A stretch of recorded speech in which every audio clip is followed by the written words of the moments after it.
The moment Robert Granger's eyes found her across the crowded barn, every other woman in Ridgecreek vanished from his awareness entirely, and the lantern light that swayed above the autumn social felt like it had been lit specifically to illuminate the woman standing alone near the refreshment table, her dark hair pinned with a single ivory comb, her chin lifted at an angle that told the world she did not require its approval.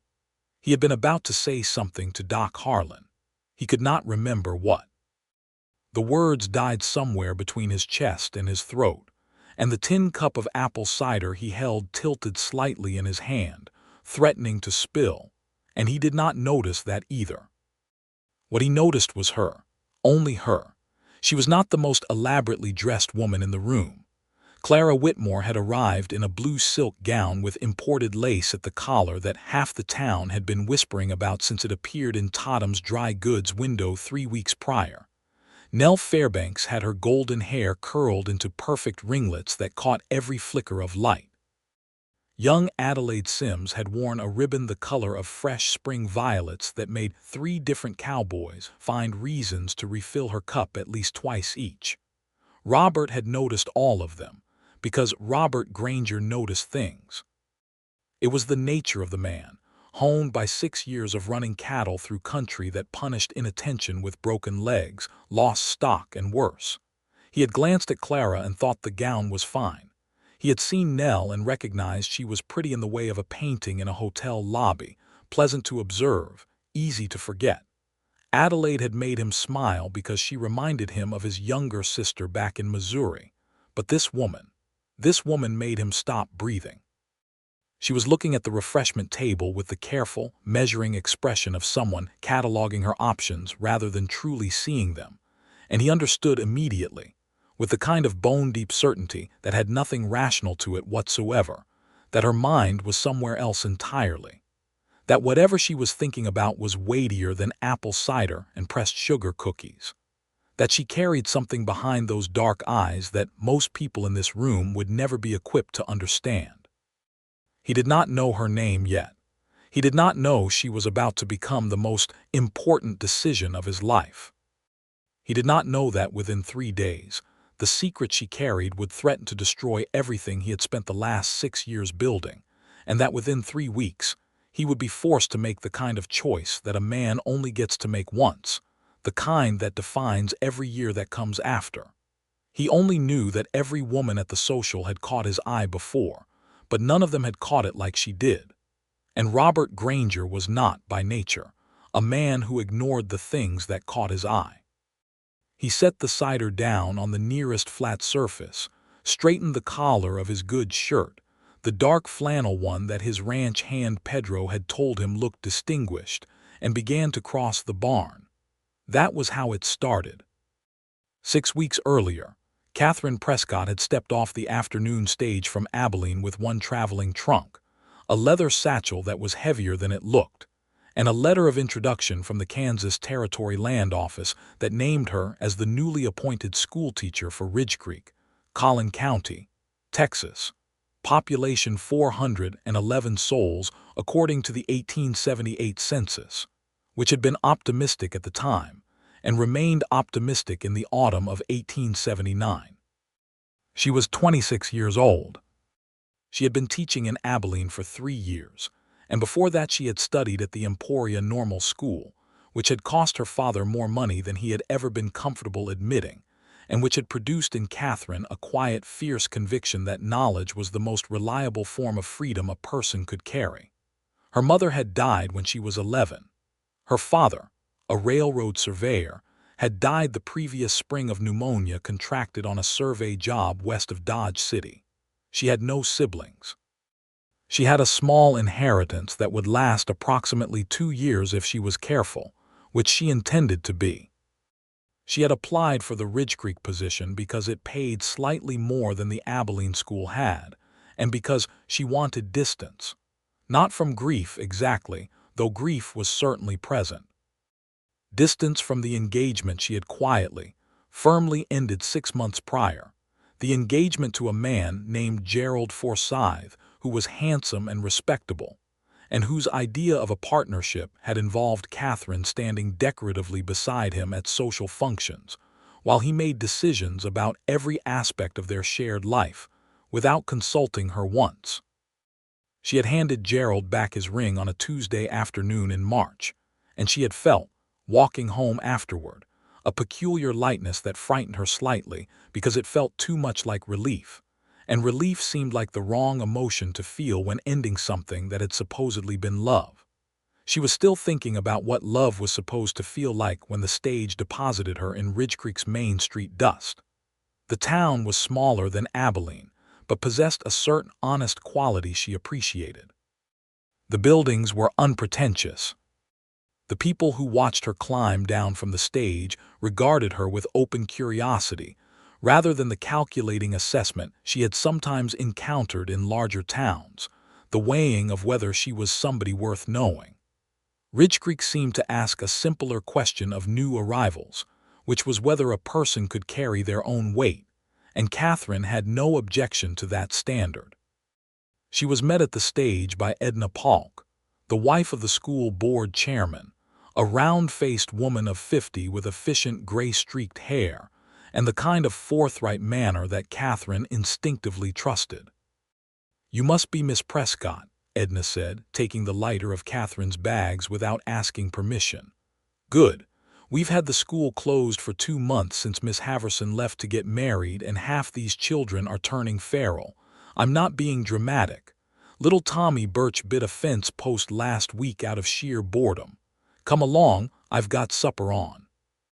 Catherine had followed Edna Polk down the main street of Ridgecreek, and she had decided within the first 3 minutes that she was going to be all right here.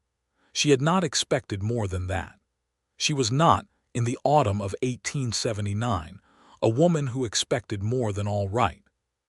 She had made her peace with the idea that certain things, the grand, sweeping things that novels described and that women whispered about at church socials, were perhaps not the territory she was meant to inhabit.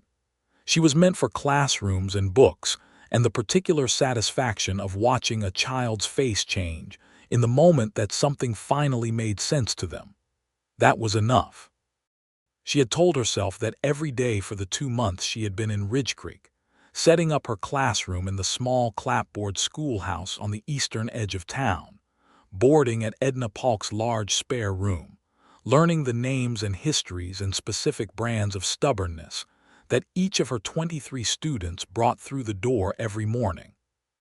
She had been telling herself it was enough on the evening of the autumn social, standing at the refreshment table with a cup of cider she did not particularly want, thinking about the lesson plan for the following Monday, and the fact that Thomas Birch, that same fence-biting child, had shown a startling aptitude for arithmetic that she was trying to figure out how to encourage without making him self-conscious about it.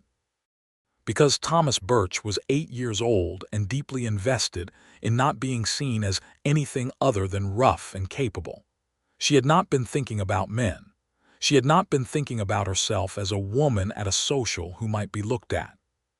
She had been running multiplication tables through her head when a voice said, from approximately 2 feet to her left, "You look like someone who would rather be somewhere else." She turned. The man standing beside her was tall, which she noticed first because it was simply factual, broad through the shoulders in the way of someone who worked with their body rather than in a way that was cultivated. His face was angular, weathered at the edges in the manner of someone who spent most of his time outdoors, but not old. She put him somewhere near 30, perhaps a year or 2 beyond. He had dark brown hair that looked like it had been recently and somewhat unsuccessfully flattened by an encounter with a wet comb. His eyes were a particular shade of gray-green that she could not quite categorize, and they were looking at her with an expression that was direct without being aggressive, interested without being presumptuous. He was, she registered with a distant, slightly annoyed portion of her brain, genuinely handsome. "I beg your pardon," she said, because she was buying time rather than because she had not heard him. "You've been looking at that refreshment table for 4 minutes," he said, "and you haven't touched anything on it." which means you're not actually thinking about what's on the table. You're thinking about something else. And whatever it is, it seems like it might be more interesting than apple cider. She looked at him for a moment.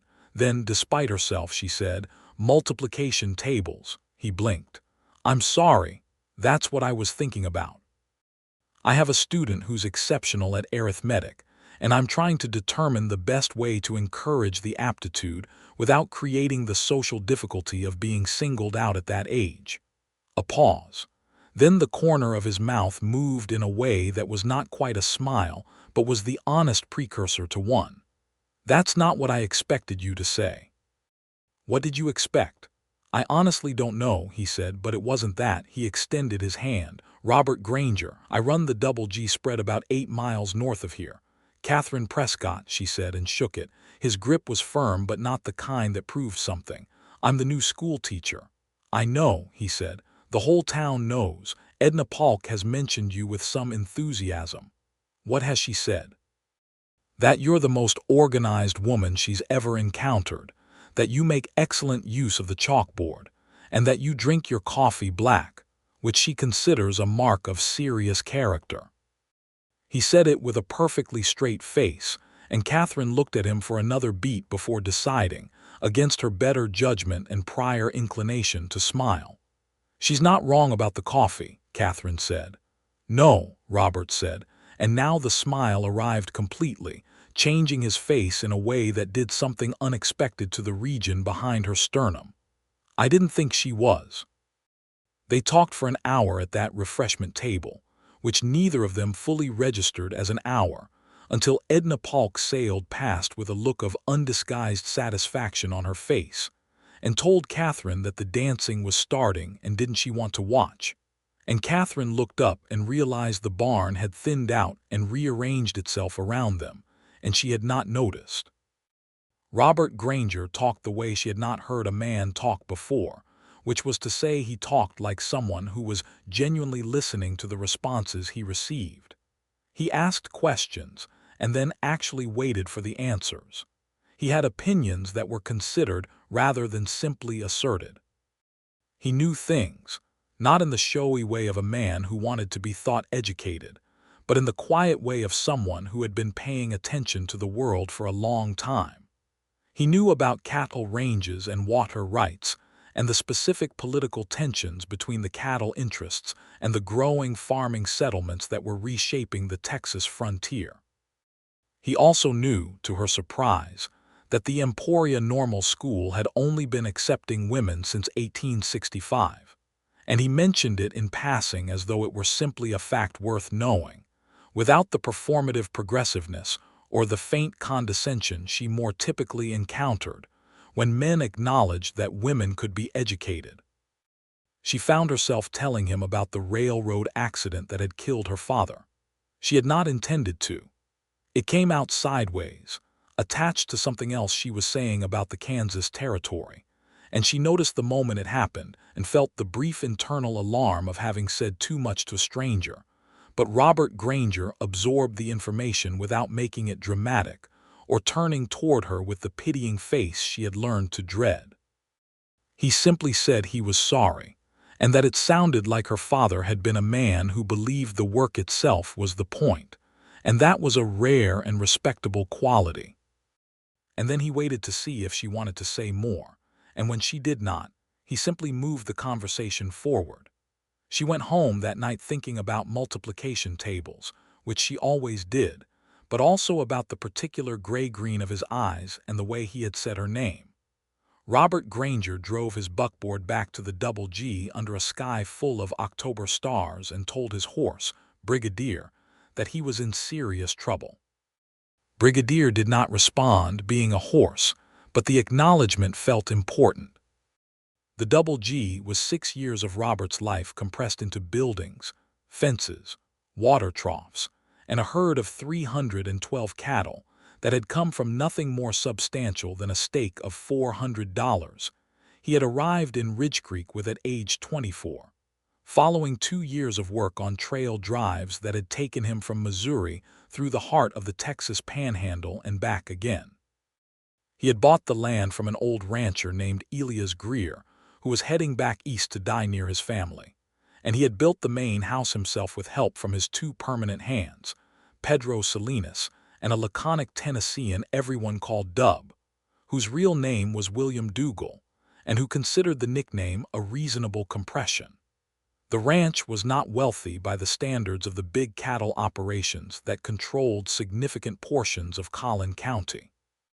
But it was solvent and growing, and Robert had managed it through 2 droughts, a cattle fever scare, and a prolonged dispute with his neighbor to the east, a man named Barrett Hoyle, over grazing rights to a water source that both ranches needed in dry season.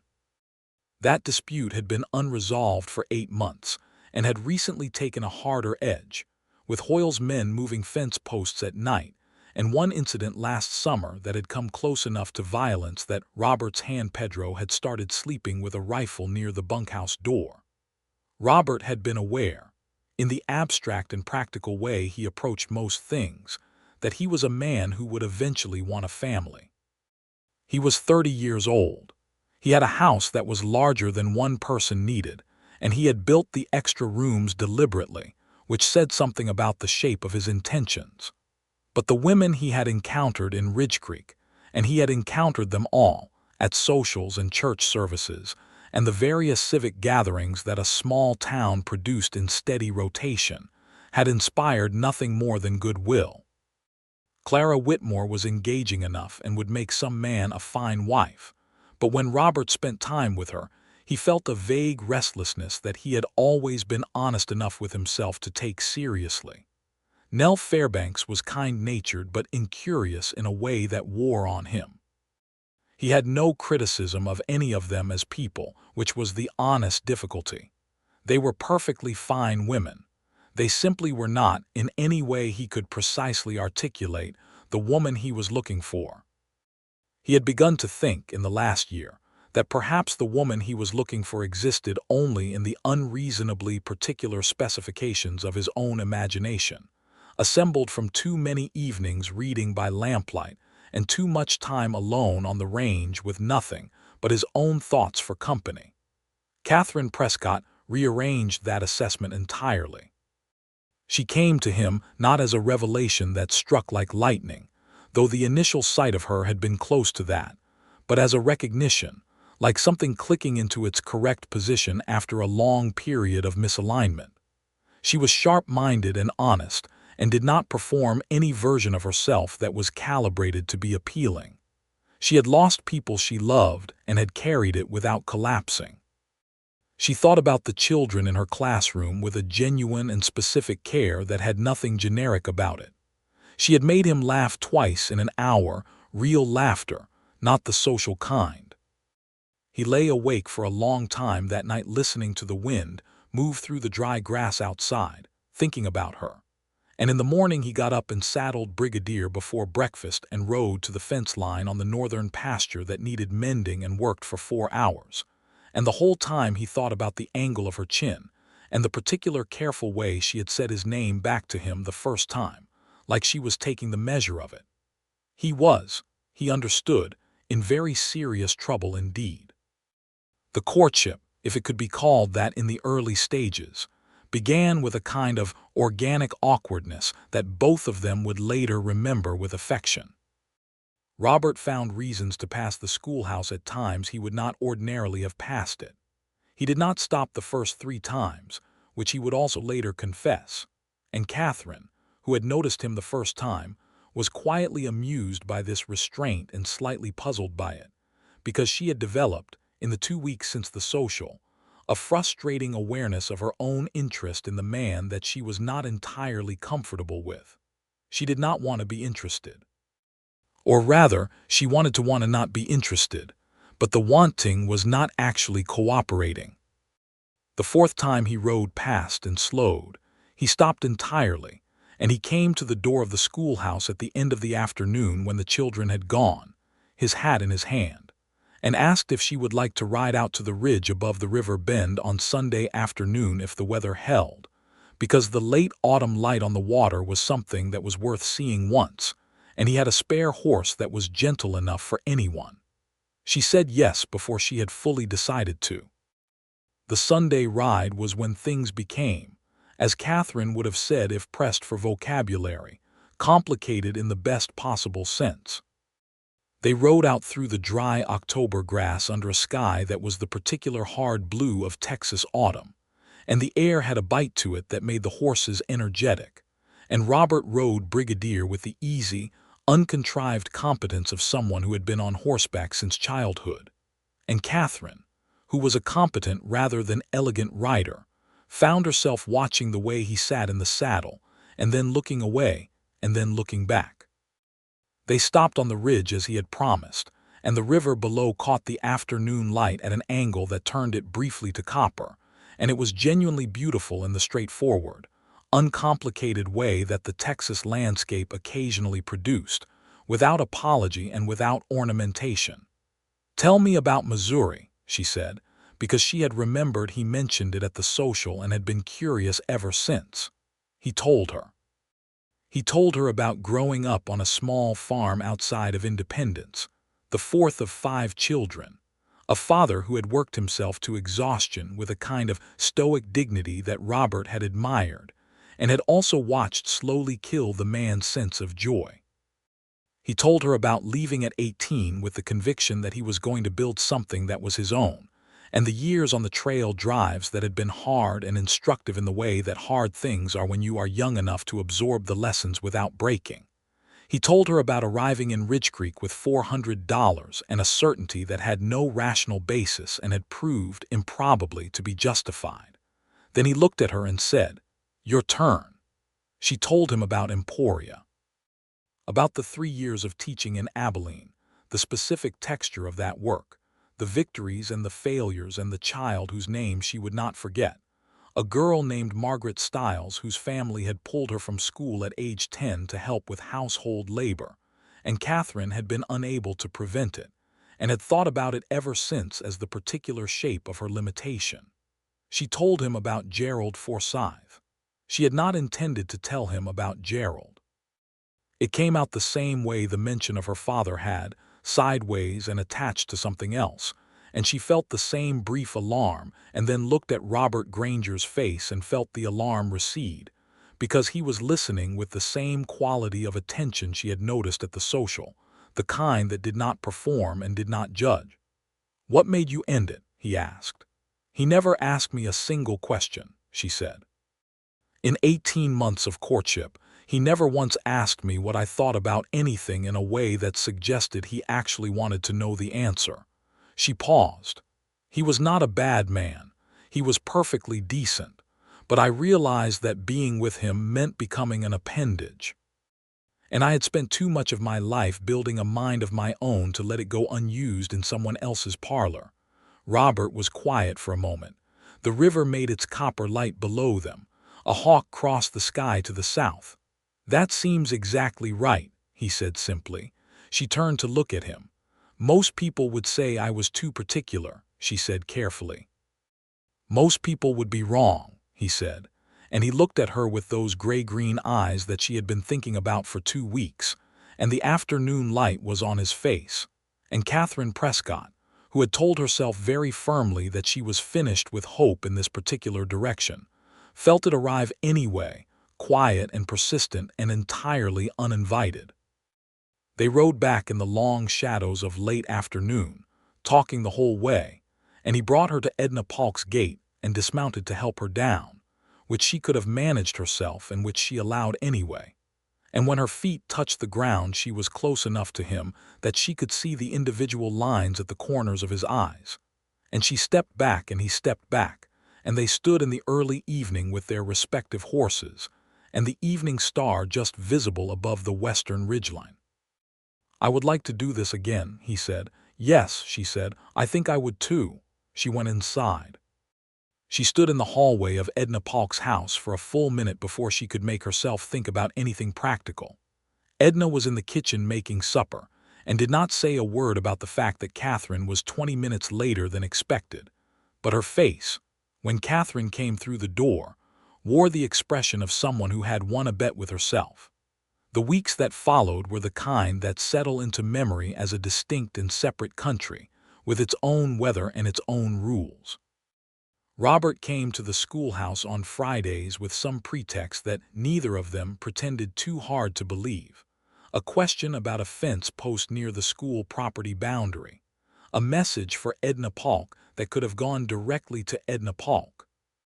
Catherine went to church on Sundays and Robert was there, which he had not always been, and they sat in the same pew, and the town of Ridgecreek observed this development with the collective attention of 411 people who had very limited entertainment options. They took 2 more Sunday rides. They attended the church harvest supper together. He came for dinner at Edna Polk's on a Wednesday evening that Edna had organized with a lack of subtlety that made both of them laugh privately.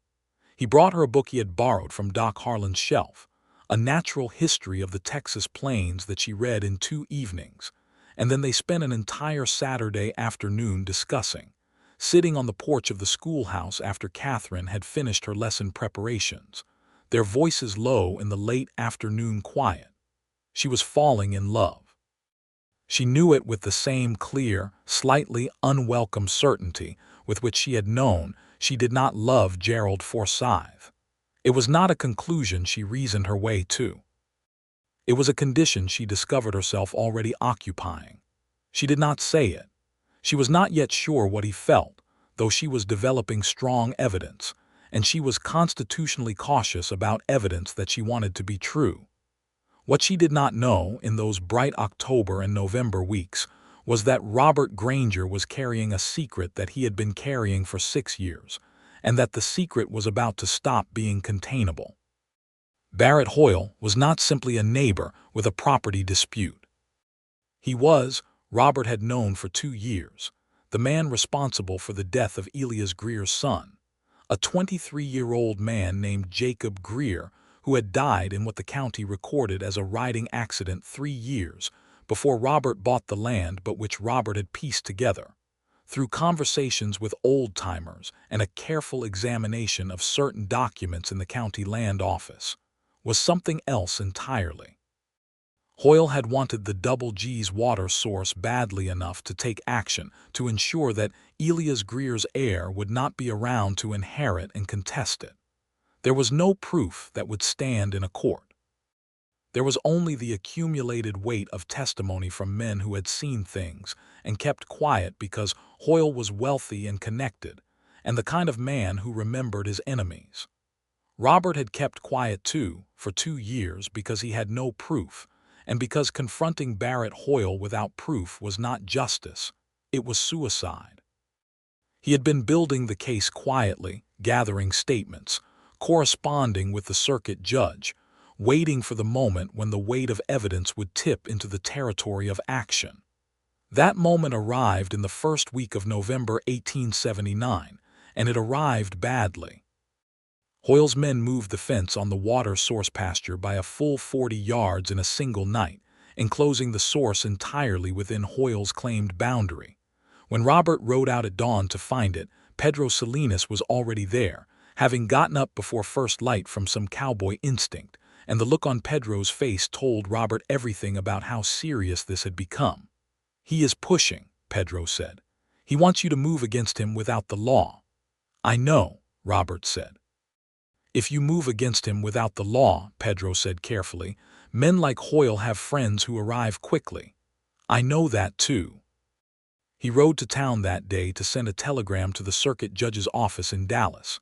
He tied Brigadier at the hitching post outside the telegraph office and turned around and nearly walked directly into Catherine Prescott, who was coming out of Totem's dry goods store with a stack of copy books for the school under one arm.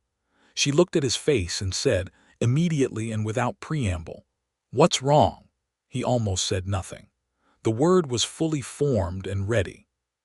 He looked at her, at the careful attention in her eyes, at the particular quality of her regard that never asked for less than the truth, and the nothing dissolved. "Walk with me," he said. They walked to the end of the main street and turned down toward the river path, and he told her about Barrett Hoyle. Not everything, not yet, but the shape of it, the fence, the water source, the pressure that had been building for 2 years.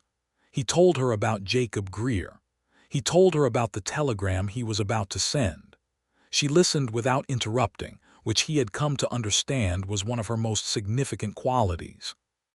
When he finished, she was quiet for a moment, and then she said, "How long have you been carrying this alone?" The question caught him. "2 years," he said. "That's too long," she said, not with judgment, with a particular kind of gentleness that hit him harder than judgment would have. "I didn't want to involve anyone in it," he said. "I understand that," she said. "But you should know that involving someone who cares about the outcome is not the same as putting them in danger." She looked at him. "Send the telegram, and then tell me the rest of what you haven't told me." He sent the telegram. And that evening, on the porch of the schoolhouse with the November wind picking up and the last of the autumn leaves moving through the yard, he told her the rest. The rest included one additional detail he had not told anyone, that among the documents he had assembled, there was a signed statement from a man named Amos Travers, who had worked for Barrett Hoyle in the spring of 1876, and who had witnessed an exchange between Hoyle and another man the night Jacob Greer died, an exchange that was specific enough and damning enough to constitute actual evidence. Travers had given Robert the statement a year ago and had then left the county, moving his family to New Mexico, removing himself from any immediate danger of Hoyle's retaliation. "He knows you have it," Catherine said. "It was not a question." "I think so," Robert said. "He's been moving against me in small ways for a year. The fence is the largest move he's made. I think he's decided waiting is not serving him." "Then he may do something larger," she said. "Yes." She folded her hands in her lap and looked at the darkening sky and was quiet for a long moment. Then she said, "You need to get that statement to the circuit judge before Hoyle can interfere. Not just a telegram, the physical document." "I know. Can you ride to Dallas?" "It's a 4-day ride." "Then you should go soon." She looked at him. "And you should tell Pedro and Dub to be careful while you're gone." He looked at her, this woman who had arrived in his town 6 weeks ago with a traveling trunk and a satchel full of lesson plans, who was now sitting on a cold November porch talking about evidence and circuit judges with the same focused intelligence she brought to third-grade arithmetic. And he felt something open in his chest that he did not have a precise word for, only that it was warm and permanent and had nothing tentative about it. "Catherine," he said. "Yes," she said. "I need to say something to you." She turned to look at him fully, and the porch light from inside the schoolhouse fell across her face, and she was looking at him with those dark eyes that had caught his attention at the social and had not let go since. "I am in love with you," he said. "I have been for approximately 5 weeks, though I think in some form it started the moment I saw you standing at the refreshment table thinking about multiplication tables." He paused. "I'm not saying it to create any obligation. I'm saying it because you deserve to know it before I ride to Dallas, and because keeping things from you feels wrong in a way I'm not willing to do any more." The silence was 4 seconds long, and to Robert Granger they were the longest 4 seconds of his adult life. Then Catherine said, "I have been telling myself for 3 weeks that it was probably inadvisable to feel the way I feel about you, and I have been failing at that project completely." She paused. "I love you too. That is, apparently, a fact." He reached across and took her hand, and she let him, and they sat there in the November evening with the wind moving through the dry grass and the stars coming out above the ridge, and neither of them said anything for a while because nothing needed to be said. He kissed her when he stood to leave, brief and honest and nothing that required an apology, and she walked inside with her cheeks warm against the cold air, and Edna Polk took one look at her from the parlor doorway and said, "Well, it's about time." He rode to Dallas on a Monday with the Travers statement wrapped in oilcloth and tucked inside his coat, and Pedro Salinas watching the Double G with a rifle and a level-headed calm that Robert trusted completely. The ride was 4 days of cold plains and dry creek beds and campfires in the dark, and Robert had plenty of time to think. He thought about the Double G and the 6 years of work it represented. He thought about Barrett Hoyle and the quiet, persistent wrongness of what the man had done. He thought, most of the time, about Catherine, with a specific and detailed attention that covered everything from the way she held a piece of chalk to the thing she had said about Margaret Stiles, the girl whose schooling had been taken from her, and the way the memory of that failure still lived in Catherine's voice when she mentioned it. He reached Dallas on Friday morning and went directly to the circuit judge's office, a man named Clarence Webb who Robert had been corresponding with for a year, a careful, methodical man in his 50s who received the Travers statement with an expression that Robert recognized as the professional version of suppressed satisfaction. "This is sufficient," Judge Webb said, after reading the statement twice. "Combined with the other materials you've sent, I can issue a warrant. It will take 2 weeks to assemble the appropriate legal party and travel to Ridgecreek. I want you to understand that Barrett Hoyle will likely learn of this before we arrive." "I understand," Robert said. "You should take precautions." "I intend to." He rode back to Ridgecreek in 3.5 days, pushing Brigadier harder than the horse fully appreciated, and arrived on a cold Tuesday morning to find Pedro waiting at the gate of the Double G with a tight expression that compressed the next several seconds into a distinct category of dread. "What happened?" Robert said. It was not a question. "Hoyle's men came Sunday night," Pedro said. "They broke down the north fence and moved 15 head into his pasture. When Dub went to address it Monday morning, 2 of Hoyle's riders told him the land was Hoyle's, and if anyone came back there would be worse." He paused. "Dub came back. He is not happy about it." "No," Robert said. "I expect he's not." He dismounted. "Is anyone hurt?" "No, but there is one more thing." Pedro looked at him steadily. "One of Hoyle's men came through town Monday. He stopped at the schoolhouse." Something cold moved through Robert's chest. "Did he speak to Miss Prescott?" "Edna Polk says he stood outside for 10 minutes and then left without going in. But Edna says he was looking at the schoolhouse in a way she did not like." Robert's jaw tightened. "That's a message," he said. "Hoyle knows I care about her. He's letting me know he knows." "Yes," Pedro said. "That is what I thought also." Robert went to town within the hour.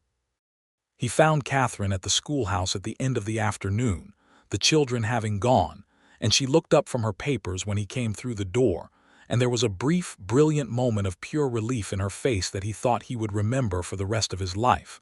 And then she looked at his expression, and the relief shifted into attention. "Tell me," she said. He told her.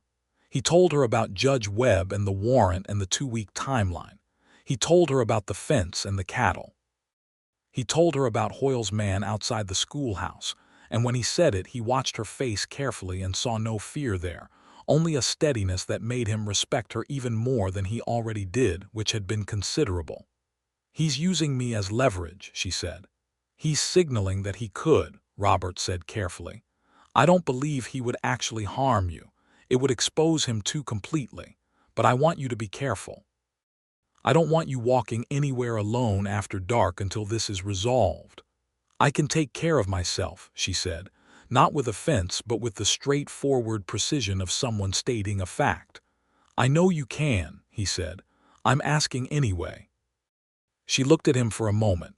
"All right," she said. "On the condition that you stop trying to manage this alone. You have Judge Webb moving on this. You have Pedro and Dub. You have Edna Polk, who I promise you is more formidable than she appears. And you have me. Use the people who are on your side." "I'm not accustomed to that," he admitted. "I know," she said. "Practice."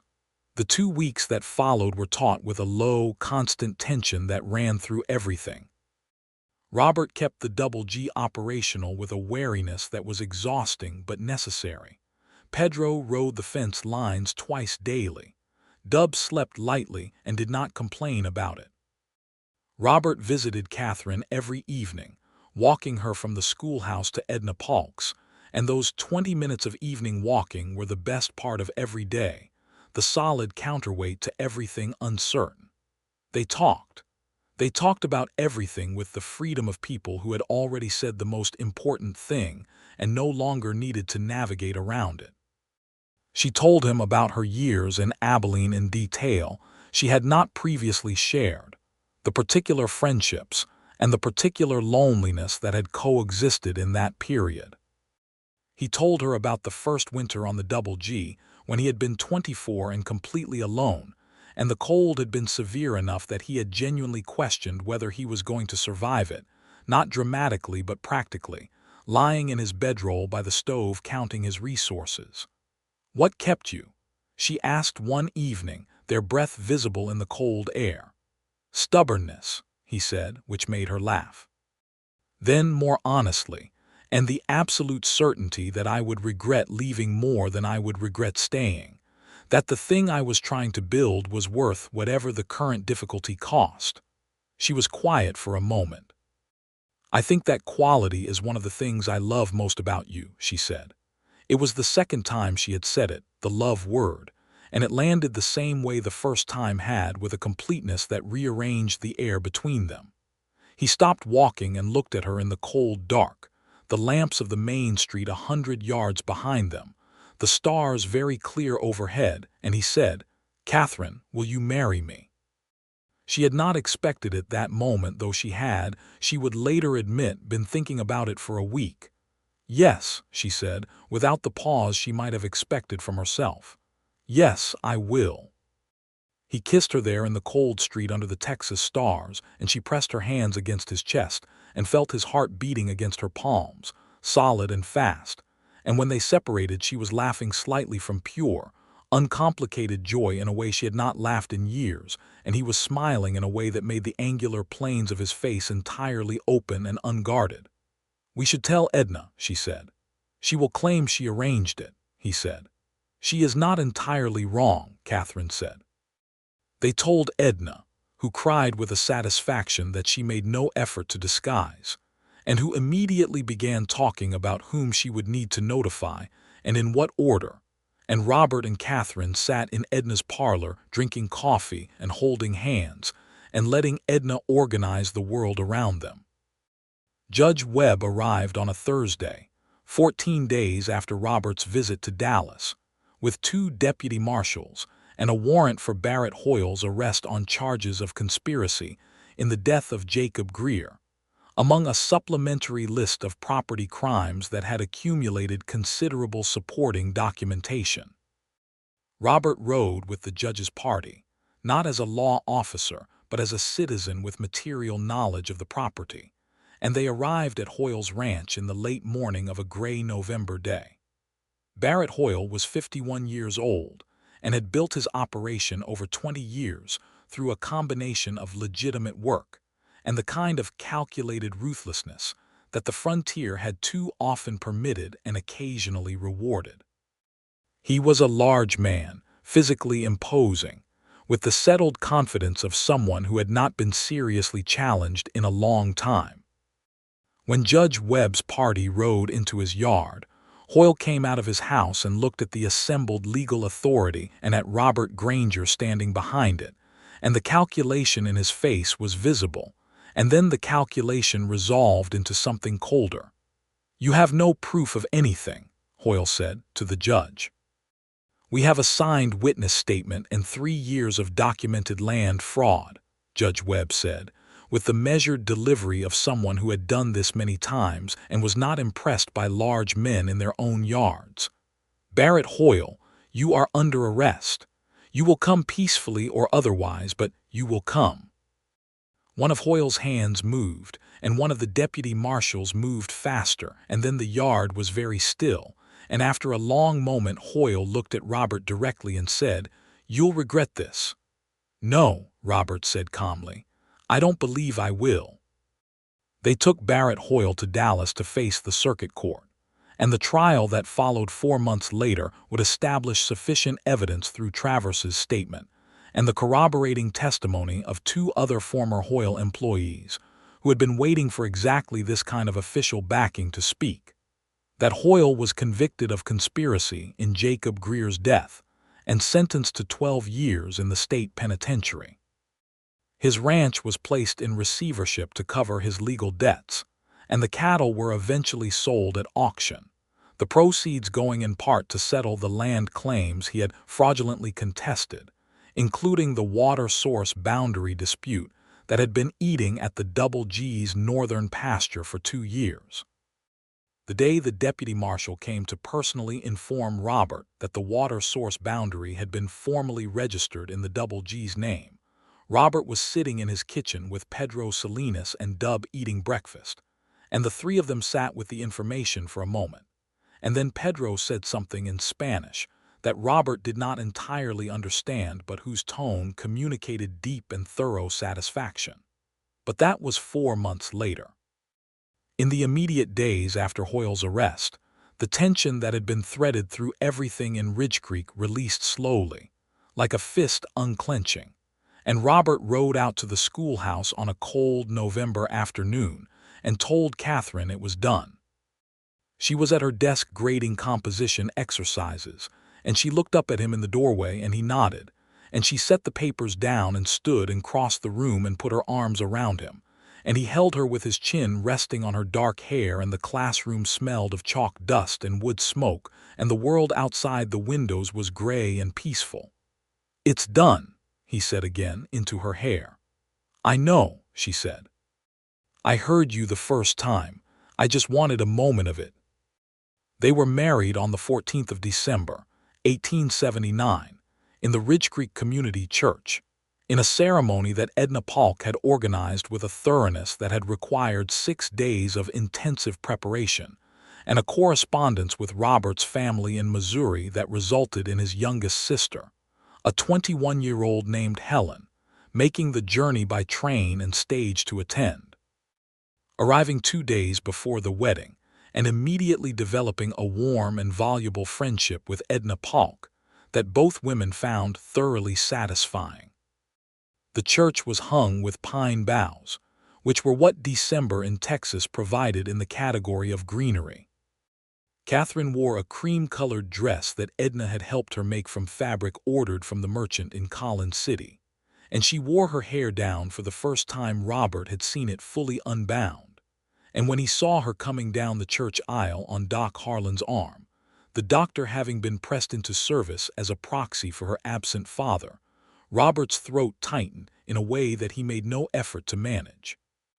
She walked the full length of that church with her chin lifted and her dark eyes on him, and she was smiling, not the measured, cautious smile she had first offered him at the refreshment table, but something open and whole and completely unguarded, and Robert Granger, who had spent 6 years building something that was his own in the rocky and demanding territory of Collin County, Texas, understood in that moment that every year of it had been leading here.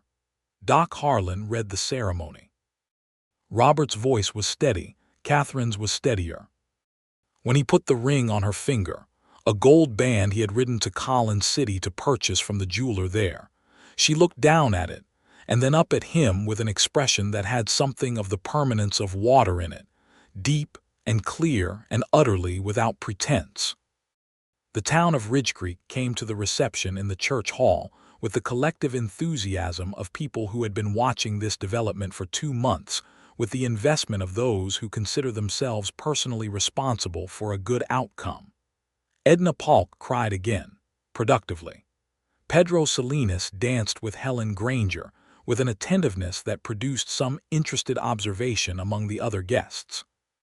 Dub stood at the edge of the room, eating 3 servings of apple cake, and watching the proceedings with the expression of someone experiencing a quantity of sentiment that they considered excessive, but were experiencing anyway.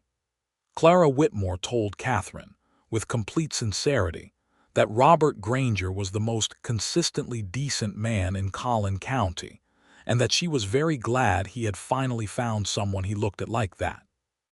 Catherine thanked her and meant it, and later told Robert what Clara had said, and he had shaken his head with a mild embarrassment that she found completely endearing.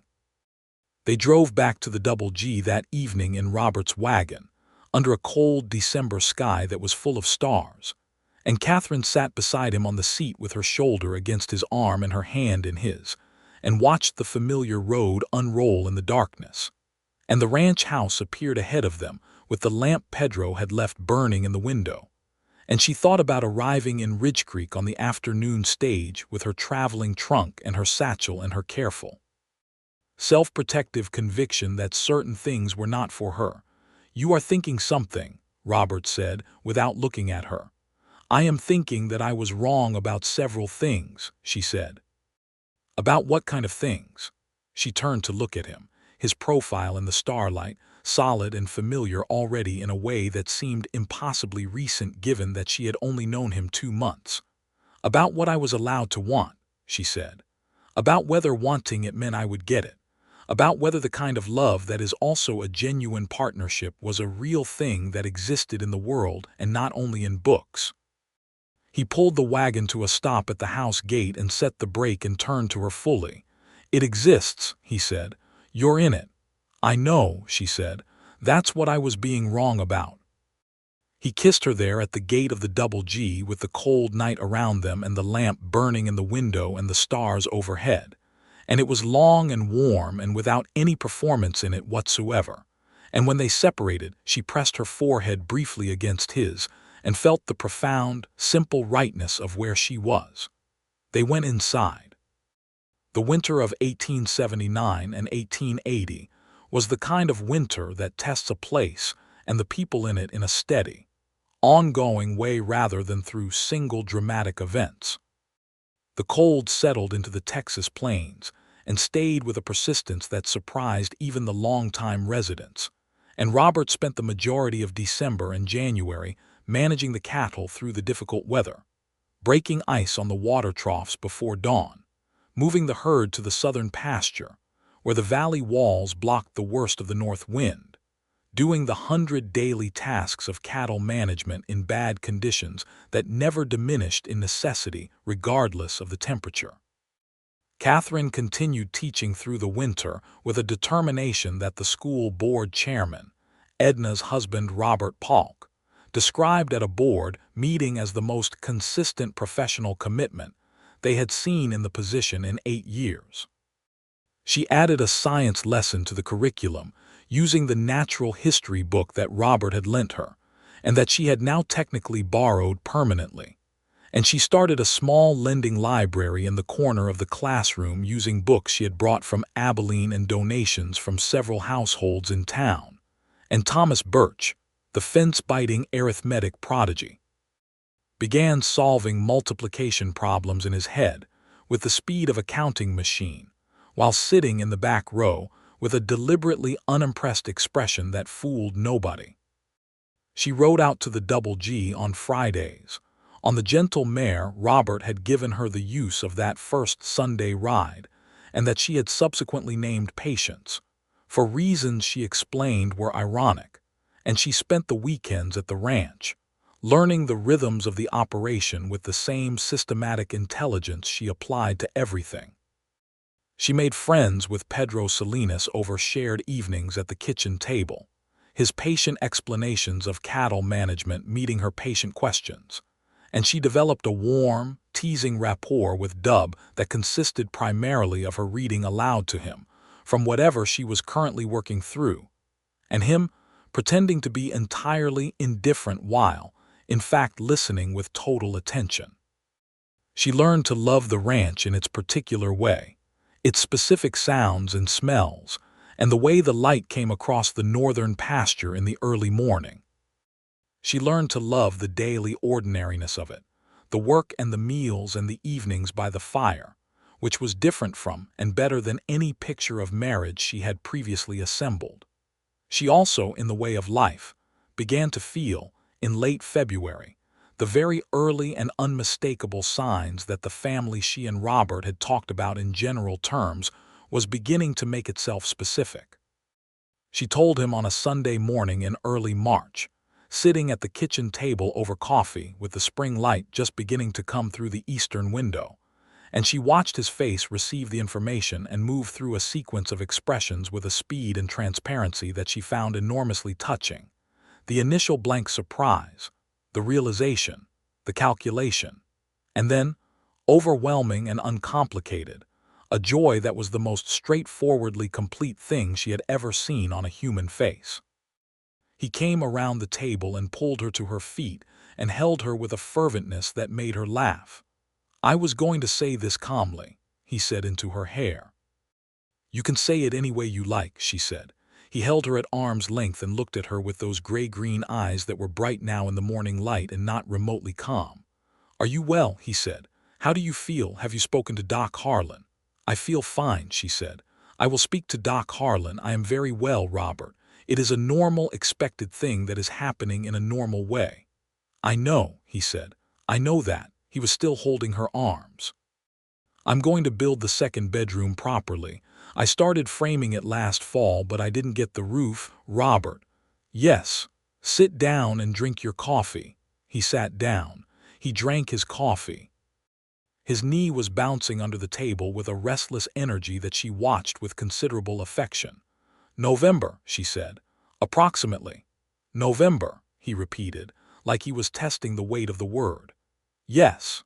He reached across the table and took her hand, and they sat in the spring morning sunshine, and the kitchen was warm and quiet, and outside the window the pasture grass was beginning its annual return to green. Spring arrived in Collin County with its customary combination of beauty and inconvenience. The creek beds that had been dry all winter ran full again. The cattle found the new grass with the enthusiasm of animals who had been working through hay stores for 3 months. The wildflowers that came up through the dead winter grass on the eastern pasture were the particular mix of bluebonnet and Indian paintbrush that Robert had told Catherine about but that she had not yet seen. And when she rode Patience along the fence line in early April, and the pasture opened up before her in its full spring display, she stopped the horse and simply looked at it for 5 minutes. She had been writing letters to Robert's family in Missouri since the wedding, a correspondence with his sister Helen that had deepened into genuine friendship, and she had written to the Abilene Normal School to recommend a former student of her own for the teaching position she had vacated there. She had also written to the Kansas Land Office, formally closing out her application records, a small administrative act that felt like setting down a weight she had not entirely noticed she was still carrying.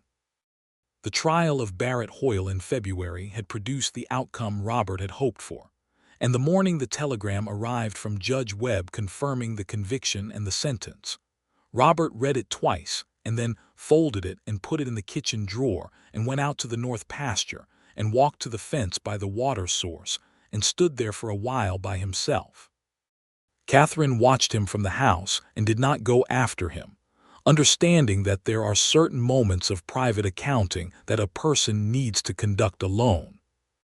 When he came back in, she was at the stove with supper, and he came and stood beside her and said, "Jacob Greer was someone's son," and she said, "Yes."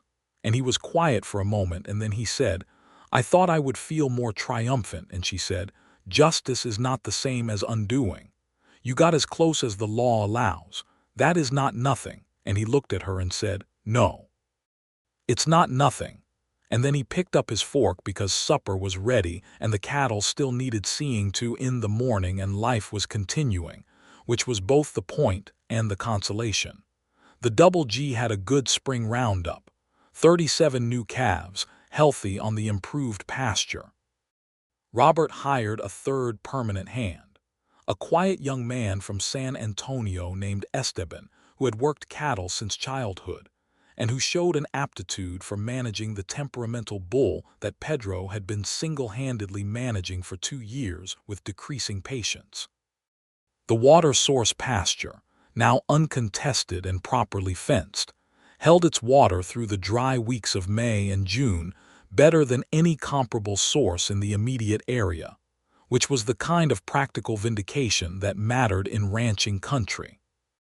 Catherine taught through the spring term and finished the school year in late May with an end-of-year exhibition that brought most of Ridgecreek's families to the schoolhouse for an afternoon of student recitations and mathematical demonstrations, and a reading of original compositions that Thomas Birch participated in under protest and performed magnificently.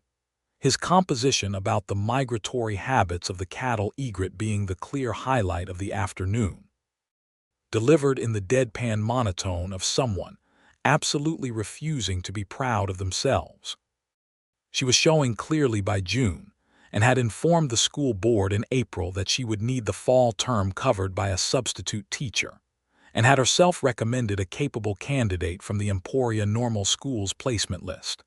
a young woman named Miss Frances Cole, who arrived in Ridgecreek in September, and whom Catherine took through the classroom and curriculum with the thoroughness of someone who considered it a professional responsibility to leave things better than she found them.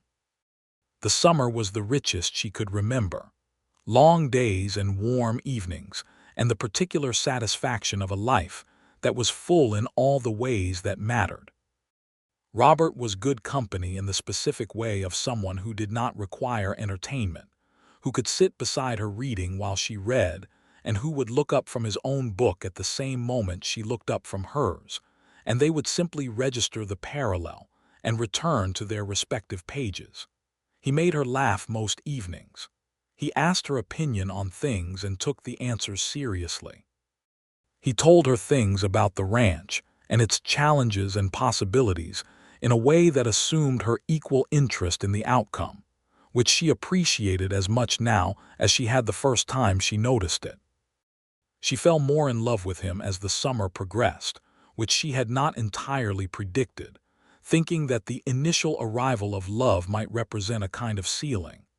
Instead, it was more like the pasture in spring, something that kept finding new growth in directions she had not surveyed yet.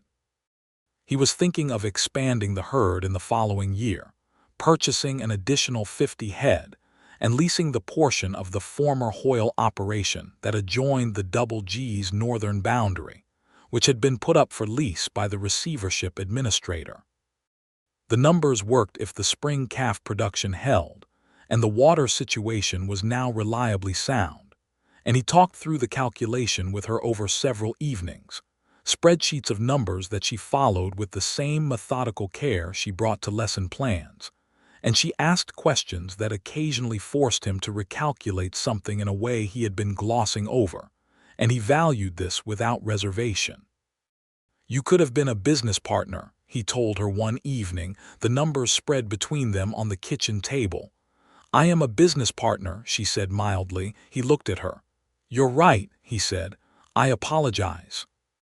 I meant it as a compliment and it came out as a surprise, which was not fair to either of us."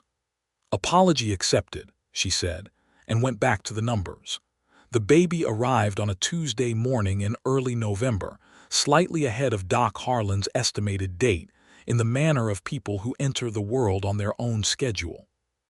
Doc Harlan was there, and Edna Polk, who had been sleeping in the spare room at the Double G for the previous week on the grounds that she had delivered 12 babies in this county, and had no intention of missing the opportunity to be useful.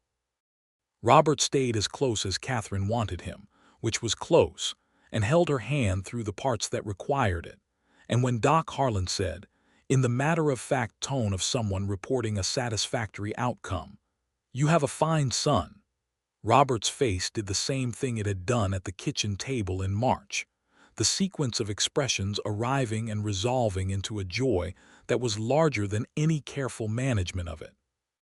They named him Thomas William Granger, the Thomas for Catherine's father, whose middle name it was, and the William for Robert's father, who had worked himself into exhaustion on that Missouri farm, and had died 2 years earlier without knowing his son had built something lasting. Edna Polk cried again, with an expressive totality that suggested she considered this her personal achievement.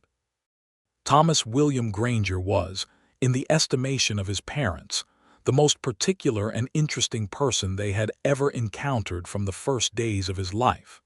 He had Robert's coloring and Catherine's eyes, and an opinion about most things that he expressed at full volume.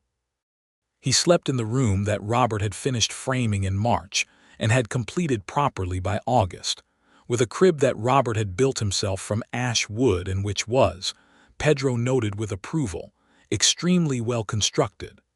The winter passed with the warm, occupied quality of a life that is full and busy. Catherine returned to teaching in January after an agreement with the school board for a modified schedule, teaching 4 days per week, while Edna Polk watched Thomas on those mornings with an enthusiasm that suggested she had been waiting for exactly this arrangement. Miss Frances Cole, the substitute, proved capable enough that Catherine eventually advocated to the board for a formal two-teacher arrangement at the Ridgecreek school, arguing that the student population had grown sufficiently to warrant it, and won the argument after 2 board meetings and a written proposal that Robert Polk described as the most organized document ever submitted to the board. Robert's second winter on the expanded operation was demanding and prosperous in the mixed way of ranching life, the challenges large and the rewards proportionate. He and Catherine had long evenings in the kitchen after Thomas was asleep, talking about the ranch and the school and the town and the larger world, which continued to shift around them in the way of all things historical, the railroads pushing further west, the frontier contracting, the open range slowly giving way to the fenced and organized country that people like Robert had been in the vanguard of building. He thought sometimes about the nature of what he had built and whether it was permanent, and Catherine, who had read more history than he had and whose perspective on permanence was consequently more nuanced, would say that nothing built by human hands is permanent in the geological sense, but that what he had made was lasting enough to matter to everyone currently alive who was connected to it, and that this was actually the kind of permanence worth building for. In the spring of 1881, 2 things happened that marked the year as significant.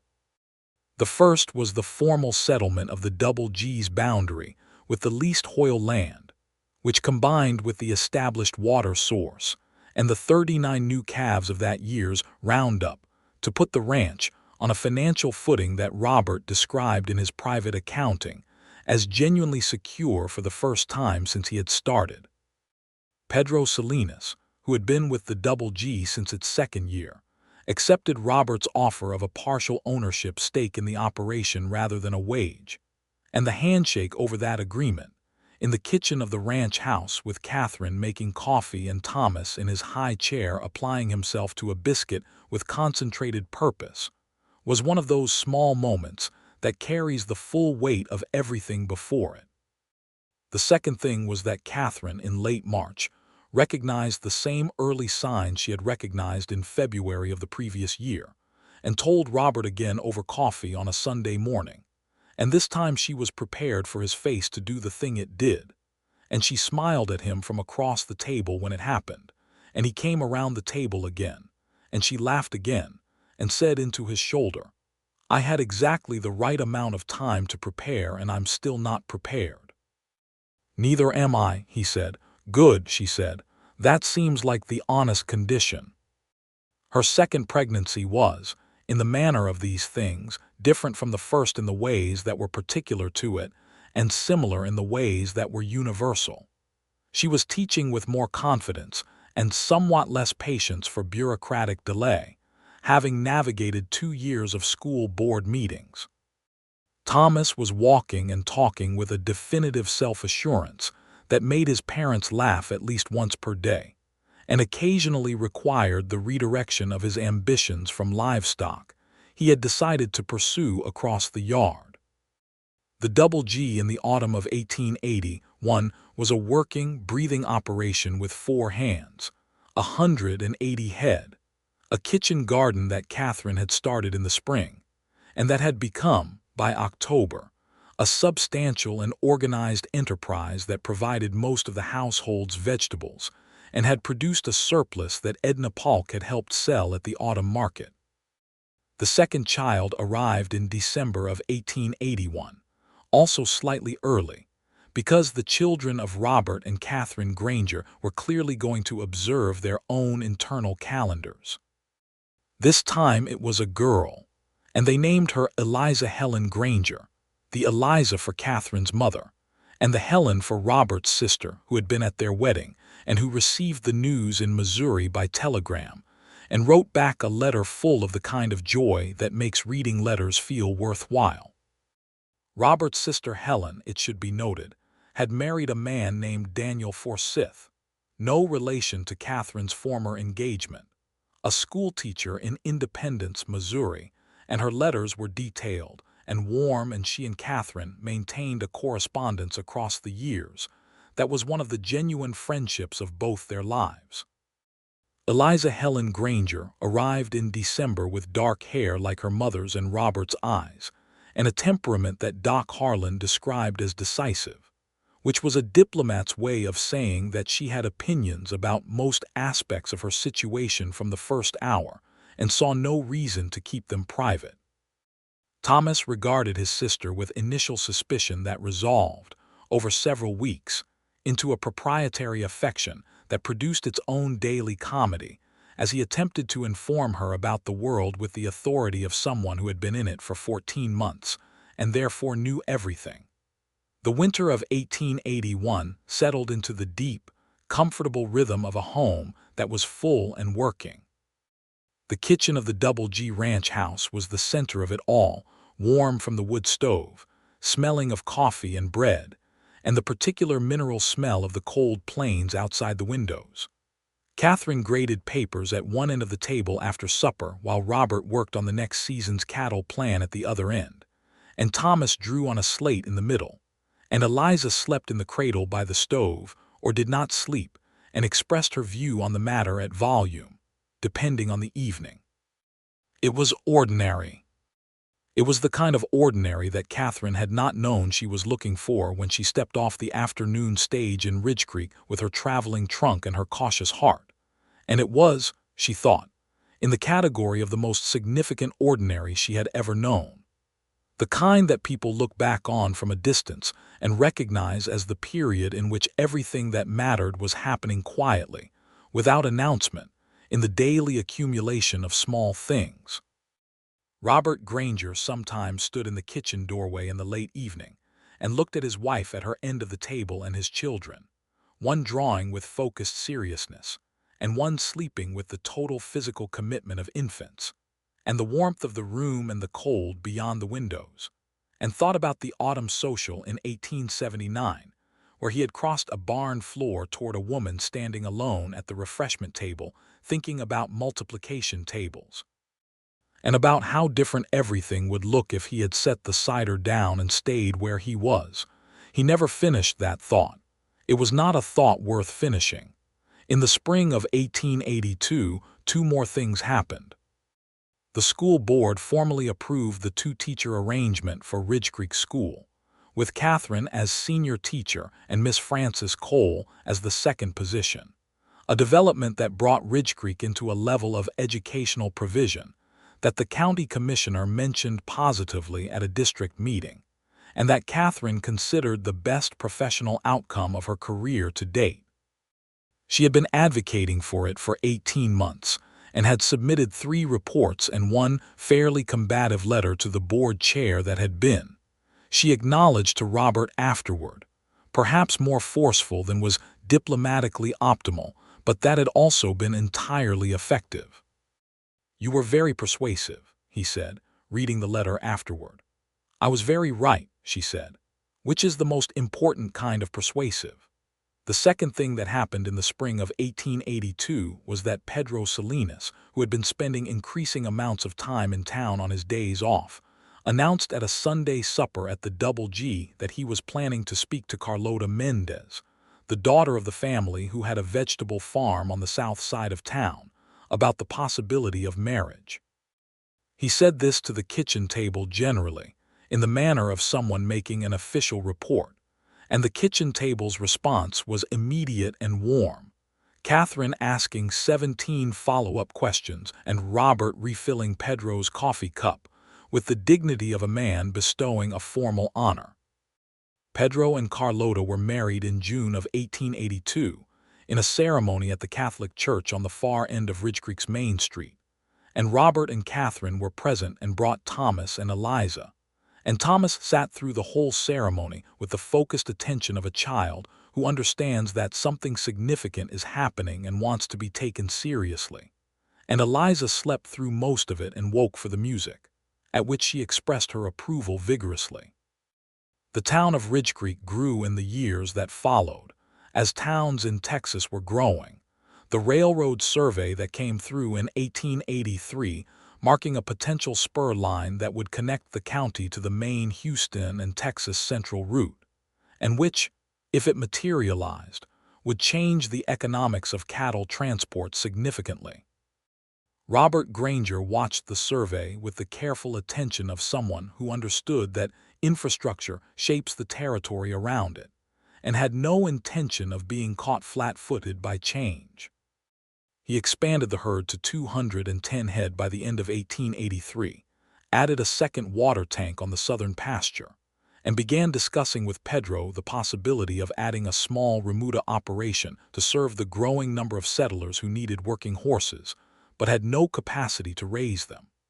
Catherine expanded the lending library until it occupied an entire wall of the schoolhouse, and had become an informal community library, in fact if not an official designation. She taught 8 years at Ridgecreek School before the student population grew sufficiently to require a third teacher, and she hired and trained that teacher herself with the systematic thoroughness that had become her professional signature. She wrote occasional articles for the county newspaper on educational topics that the editor published with the mix of appreciation and mild wariness with which editors tend to receive pieces that are more pointed than they expected. She remained the most organized person in Ridgecreek, in Edna Polk's assessment, which Edna shared regularly with anyone who came through her door and also with Catherine directly, as a compliment she considered non-negotiable. In 1884, a third Granger child arrived, a boy they named James Elias, the Elias for old Elias Greer, who had sold Robert the Double G land at a fair price and had died back east near his family as he had intended, and whose son had deserved better than he received. James Elias Granger arrived in the manner of his siblings, on his own schedule and with strong preliminary opinions, and joined the Double G household with the disruption and delight that third children universally produce. Thomas, who was 4 by this point, regarded his brother with the authority of someone who had been through this process before and knew how it went. Eliza, who was 2.5, was fascinatedly maternal in a way that required supervision. The household adjusted, as households do, and became the version of itself that included 3 children in it, which was louder and more chaotic and more alive than any previous version. Robert Granger, on a morning in the late autumn of 1884, was sitting on the porch of the Double G Ranch house with a cup of coffee and the particular quality of early morning stillness that descends on a working ranch before the day fully begins, the cattle moving on the northern pasture as shapes in the low light, the smoke from the bunkhouse stove visible in the cold air. The whole apparatus of the life he had built from $400 and unreasonable conviction spread before him in the gray-pink dawn. Catherine came out with her own coffee and sat beside him in the other porch chair, and from inside the house came the sounds of Thomas and Eliza conducting some negotiation that had not yet required parental intervention, and James was still asleep, which he did more reliably than his older siblings had. "Are you thinking about anything?" Catherine said. "Several things," he said. "Name one." He turned to look at her. She was wearing her heavy morning coat over her dress, her dark hair loose around her shoulders in the way she kept it in the early mornings before she pinned it for the day, and the dawn light was on her face, and she was 41 in some ways, and still in other ways entirely, the woman who had been standing at the refreshment table at the autumn social 5 years ago, thinking about multiplication tables while the lantern light swayed above her. "I was thinking," he said, "that I am the luckiest man in Collin County, and that I say that as someone who is aware of the evidence and has reviewed it carefully." She looked at him with those dark eyes. "That is a very specific claim." "I have specific evidence," he said. She said, and looked back at the dawn pasture. They sat together in the early morning with their coffee, and inside the house Thomas and Eliza's negotiation arrived at its conclusion without requiring intervention, and James slept on, and the cattle moved through the low light, and the whole world that they had made together was present around them in the cold, quiet air. "I was thinking one other thing," he said. "What?" "That I am glad I crossed the barn." She turned to look at him, and a slow smile moved across her face, the full, unguarded smile that she had first offered him in that barn 5 years ago and that he had been collecting versions of ever since. "So am I," she said. The morning came up fully around them. The work of the day was waiting. The children would be at the breakfast table in 20 minutes with their various requirements and their specific, irrepressible personalities. The cattle needed seeing too. The school needed opening. The world of Ridgecreek and Collin County, and the Texas Plains, needed tending in all the ways that the tending of a life requires. Robert Granger and Catherine Prescott Granger sat on the porch of the Double G in the November dawn, and the cold air smelled of grass and wood smoke and cattle and the very particular smell of Texas morning, and they were, in the fully inhabited meaning of the word, home. Edna Polk, who had taken to stopping by the Double G on Saturday mornings with the pretext of returning some item or another when she simply liked to see how things were going, arrived that same morning an hour later and found them in the kitchen with all 3 children at the table. The negotiation of breakfast conducted with a democratic loudness that Edna observed from the doorway with the expression of someone surveying their own best work. "Well," Edna said, accepting the cup of coffee Catherine poured for her and settling into the kitchen chair that had become, over the years, informally hers. "You're all looking very well." "We are very well," Catherine said. "Good," Edna said. She looked at Thomas, who was feeding James a spoonful of oatmeal with the focused seriousness of someone performing a technical operation.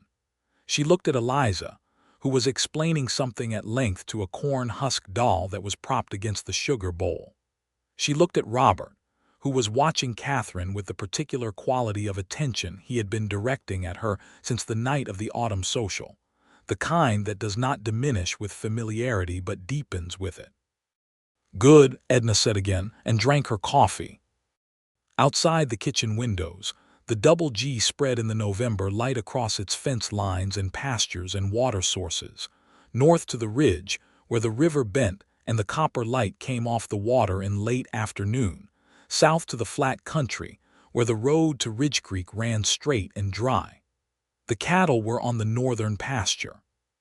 Pedro Salinas and Carlota were at their own house on the south edge of the property, a house Robert had helped build, and that was now 3 years old and already needed a second room for reasons that Carlota had announced in September, with a satisfaction that had made the whole Double G kitchen table celebrate with the warmth of people who have come to be genuinely family to each other.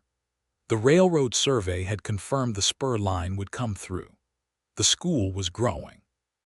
The county was changing, filling in, becoming something more complicated than frontier. The open range was giving way to something more permanent, the kind of settled country where the work of building meant the work of maintaining and the work of passing forward, none of which Robert or Catherine considered a loss. They were people who understood that permanence was the point. That what they had built, the ranch, the school, the marriage, the children, the community of people they had wrapped around themselves in this small Texas town, was not a stage on the way to somewhere else but was itself the destination, arrived at and daily inhabited with the full attention it deserved. The autumn social came around again every year. They attended it together, the whole Granger family in those later years, Thomas wriggling out of his good shirt collar, Eliza serious and observant in a way that was her mother's, James attached to Robert's hand with the unself-conscious physicality of small children. Catherine always noticed the refreshment table. She never told the children why she smiled at it, not until they were old enough to find the story funny and sweet in the way that origin stories are when they have turned out well. Thomas, when she finally told him, was 13 and found it interesting in the analytical way he found most things. Eliza was 11 and thought it was exactly right. James was 9 and said, "But why were you thinking about multiplication tables?" And everyone at the table laughed. "Because I was thinking about one of my students," Catherine said, "who was exceptional and needed careful handling." "And then Dad interrupted you," James said. "And then your father," she said, glancing across the table at Robert, "interrupted me," which turned out to be the most well-timed interruption in my life. Robert met her eyes across the kitchen table, and the same thing passed between them that had been passing between them since a November porch in 1879, the quiet and total recognition of two people who had found in each other the particular thing that each had been most essentially looking for. "I nearly didn't cross the room," he said, to the children, which was true and which he had only recently been willing to say out loud. "Why didn't you want to?" Thomas asked. "I wanted to," he said. "I was afraid to." "Of what?" Eliza asked. He looked at their mother. "Of being wrong about what I was seeing," he said. "I had never seen it before. I wasn't sure I could trust it." "Were you wrong?" James asked. "No," Robert said. "I was not wrong." Catherine reached across the table and put her hand over his, and the kitchen was warm and the children were watching, and outside the windows the Texas evening was coming down over the double G in the way it had come down 5,000 evenings before this one, steady and golden and particular, and the world that they had made was exactly the world it was supposed to be. It was exactly right. It had always been going to be exactly right. The kind of right that a man finds when he sets down a cup of cider and crosses a barn floor toward the woman who has just stopped every other woman in the room from meaning anything at all, and discovers, in the conversation that follows and the years that follow that the thing he was afraid to trust was the most trustworthy thing he had ever encountered. That is the story of Robert Granger and Catherine Prescott, and how love arrived in Ridgecreek, Texas, in the autumn of 1879, dressed in a cream-colored blouse with an ivory comb in her hair, thinking about multiplication tables at the refreshment table of the annual social, entirely unaware that she was about to become, without any effort or intention, the answer to a question a man had been asking himself for years without quite knowing how to form the words. He had noticed every woman at that social. He had let his gaze move across the room with the evaluating attention that was simply his nature. Clara Whitmore in the blue silk, Nell Fairbanks with her ringlets, Adelaide Sims with her violet ribbon. He had seen them and registered them and moved on, and then his eyes had found the woman at the refreshment table who was not trying to be seen, who was standing in her own private country of thought with her chin lifted at that particular angle, and something in him had stopped entirely and said, in no uncertain terms, there. Every woman at the social had caught his eye before, but none of them had caught it like she did. And he had crossed the room and she had turned and he had said, "You look like someone who would rather be somewhere else." And she had told him about multiplication tables, and the rest of their lives had followed, faithful and full and entirely their own.